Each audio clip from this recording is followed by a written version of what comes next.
Hello everyone. आज हम सब बात करने वाले बहुत ही इंटरेस्टिंग टॉपिक के बारे में। जैसा कि आपको पता होगा, जेईई मेंस जो जनवरी का अटेम्प्ट होने वाला है उसमें आपके पास बचे हैं तकरीबन 5 मंथ, क्योंकि अब अगस्त स्टार्ट हो चुका है। ठीक है, और 5 मंथ में अगर आप जेईई मेंस क्रैक कर लेते हैं तो आपके पास सिर्फ जेईई एडवांस पे फोकस करने का ज़्यादा टाइम मिलेगा। लेकिन अगर आप वो क्रैक नहीं कर पाते हैं तो आपको अप्रैल वाले अटेम्प्ट को अच्छा बनाना पड़ेगा। फिर आपके पास काफ़ी कम टाइम बचेंगे। देखिए, जो ड्रॉपर होते हैं खासकर वो क्या मिस्टेक करते हैं, अगर आप ड्रॉपर है या 12th के साथ हैं, देखिए 12th वाले जो होंगे उनका बोर्ड आ जाएगा, और बोर्ड कई जगहों पे जो स्टेट बोर्ड होते हैं वो फैब से ही स्टार्ट हो जाता है। ठीक है, तो आपके पास ऐसे भी कम टाइम बचेगा। लेकिन अगर आप ड्रॉपर हैं, आपको बोर्ड का टेंशन नहीं है। पर आप समझिए, ड्रॉपर अगर इतने अच्छे होते, जनरली मैं बात कर रहा हूँ, ठीक है, अगर वो ज़्यादा अच्छे होते तो उनका सिलेक्शन 12th के साथ ही हो जाता, पर उनका सिलेक्शन तभी नहीं हो पाया। इसका मतलब है कि आप अपने आप को एक्सेप्ट करें कि आप एवरेज हैं। ठीक है, आप उतने तेज नहीं है। अब मैं, हो सकता है कि ये आप पर्सनली जो वीडियो देख रहे हैं उनको लग रहा हो, मैं उनकी बात नहीं कर रहा हूँ, मैं जनरलाइज करके बात बता रहा हूँ। जो ड्रॉपर होते हैं जनरली वो एवरेज होते हैं या फिर एवरेज बन जाते हैं। ठीक है, अब बात है कि हम कैसे अच्छे से यूटिलाइज कर सकते हैं अपने इस अटेम्प्ट को, क्योंकि आपको समझना पड़ेगा तकरीबन 15 से 20 लाख लोग हर एग्जाम दे रहे हैं, चाहे नीट की बात करें चाहे जेईई की। और सीट कितना है, अगर जेईई की बात करें तकरीबन 17,000 है। जेईई मेंस के थ्रू जो आपको आईआईटीज और एनआईटीज मिलेगा उसको मिला के मैं बता रहा हूँ ओवरऑल। तो अगर आप चाहते हैं कि टॉप आईआईटीज या कोई भी आईआईटीज में जाए तो आपको 17,000 रैंक के अंदर आना पड़ेगा। और लोग फॉर्म कितना अप्लाई कर रहे हैं, वो तकरीबन कर रहे हैं 15 लाख। तो अगर उसमें से अगर हम सीरियस कैंडिडेट माने तो कम से कम 5 लाख तो लोग होंगे जो सीरियस होंगे।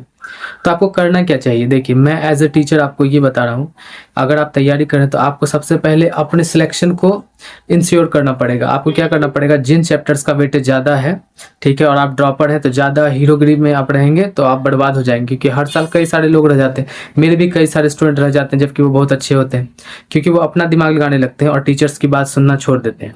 सबसे पहले देखिए, यूनिट एंड डायमेंशन के बारे में आपने सुना होगा, बहुत ही इंपॉर्टेंट चैप्टर है। क्यों? क्योंकि एक तो इजी भी होता है और हर साल उसका जेईई मेंस हो चाहे एडवांस हो हर बार आता है, पर लोग उसे इग्नोर करके जाते हैं। हाँ, लेकिन अगर आपके टीचर, आप कहीं ऑफलाइन पढ़ रहे हैं तो टीचर की बात माने, क्योंकि कई जगह पे बाद में पढ़ाया जाता है। ठीक है, और कई जगह स्टार्टिंग में पढ़ा देते हैं, और जो जो चैप्टर्स आते हैं उनके साथ जो फॉर्मूला अटैच होता है उनके साथ यूनिट और डायमेंशन निकालना सिखाया जाता है। तो ऐसे भी हो सकता है।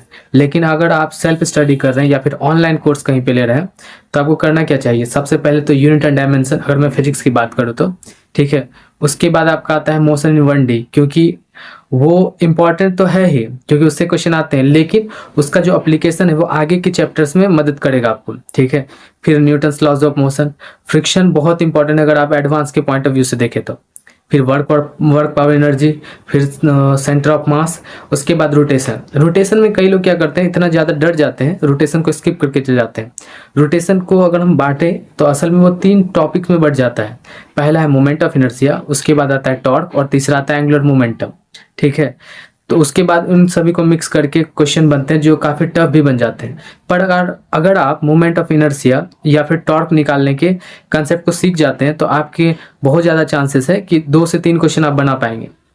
रोटेशन पूरे मैकेनिक्स में सबसे ज़्यादा हाई वेटेज वाला टॉपिक है, पर उसको वही बना पाएगा या सीख पाएगा जिसका कम से कम बेसिक तौर पे पीछे का मैकेनिक्स का पार्ट कंप्लीट होना चाहिए, नहीं तो वो सीख ही नहीं पाएगा, तो वो ऐसे ही छोड़ के आ जाएगा।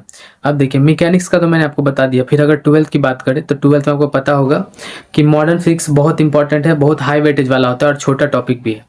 तो अगर आप ड्रॉपर हैं तो सबसे पहले उसे निपटा के अपना सिलेक्शन को इंश्योर कीजिए। ठीक है, फिजिक्स में अगर आप ला लेते हैं तकरीबन 100 मार्क्स में से, अगर फिजिक्स में आप 50 मार्क्स भी ला लेते हैं तो इसका मतलब है कि आप बहुत सही चल रहे हैं अपने सिलेक्शन की तरफ। ठीक है, उसके बाद क्या होगा, आप बाकी जो चीज़ें पढ़े हैं उन्हें मजबूत करें, लेकिन पहले सिलेक्शन को इंश्योर करना बहुत ज़रूरी है, क्योंकि आपको पता नहीं है, क्योंकि आप तैयारी कर रहे हैं। पर जो तैयारी करवा रहे हैं या फिर बहुत साल से कर रहे हैं तो उन्हें पता है कि ये कितना बड़ा मिस्टेक होता है कि लोग जो एग्ज़ाम होने वाला है जिससे ज़्यादा स्कोर होता है उन्हें इग्नोर करते हैं, कोशिश करते हैं कि टॉप कर दें, क्योंकि वो हाईली मोटिवेट हो जाते हैं और सब कुछ करने के चक्कर में कुछ भी नहीं कर पाते। ठीक है, जैसे मैंने आपको बताया कि मैकेनिक्स का जो पार्ट बताया वो बहुत ज़्यादा इंपॉर्टेंट है, उसे स्किप कर नहीं सकते हैं, क्योंकि आपको नहीं तो फिर 12th में भी दिक्कत आएगा। ठीक है, फिर मैंने बताया मॉडर्न फिजिक्स, इलेक्ट्रोस्टैटिक्स और करंट इलेक्ट्रिसिटी। इलेक्ट्रोस्टैटिक्स अगर बात करें तो वो बहुत बड़ा भी चैप्टर है, लेकिन आपको उसका बेसिक्स आना चाहिए, जैसे कूलम्स लॉ, उसके बाद पोटेंशियल एनर्जी आना चाहिए।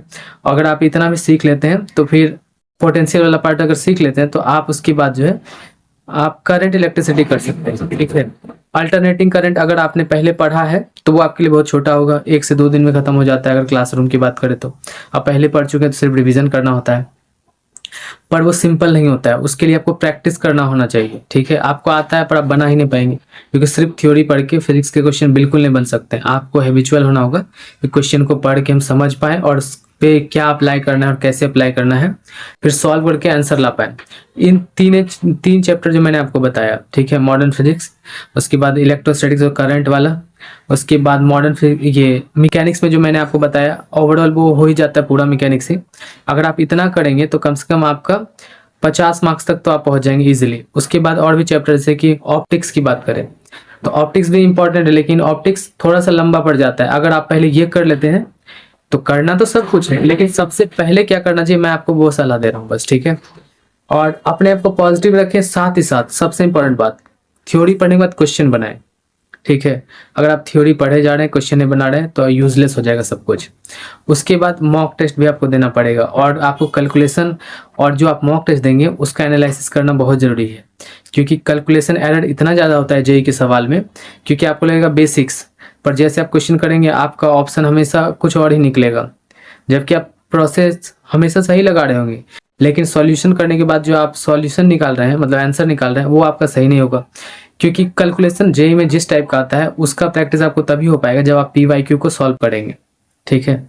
तो इन सभी बातों का अगर आप ध्यान रखते हैं तो आप अपने पढ़ाई को इम्प्रूव भी कर पाएंगे। और सबसे पहली बात है कि आप सिलेक्शन की तरफ आप पहला कदम बढ़ा देंगे, क्योंकि आप जैसे आप सिलेक्ट होते हैं फिर आप ओवरऑल सब कुछ पढ़ते रहिए, कोई प्रॉब्लम नहीं है। पर जो जितना चीज़ आप पढ़ लेते हैं, जो मैंने आपको बताया, फ्रीक्वेंटली उसको वीकली मंथली आप उसको रिविजन करते रहें, क्योंकि इससे क्या होगा कि आपका सिलेक्शन तो फिक्स हो ही जाएगा, उसके बाद आप रैंक इम्प्रूवमेंट की तरफ जाएंगे। लेकिन अगर आप गलती कर देते हैं कि अगर आप चाहते हैं कि सब कुछ समेट ले विद इन टाइम, तो आपको बता दूं आपके साथ गड़बड़ी होने की बहुत ज़्यादा प्रोबेबिलिटी है।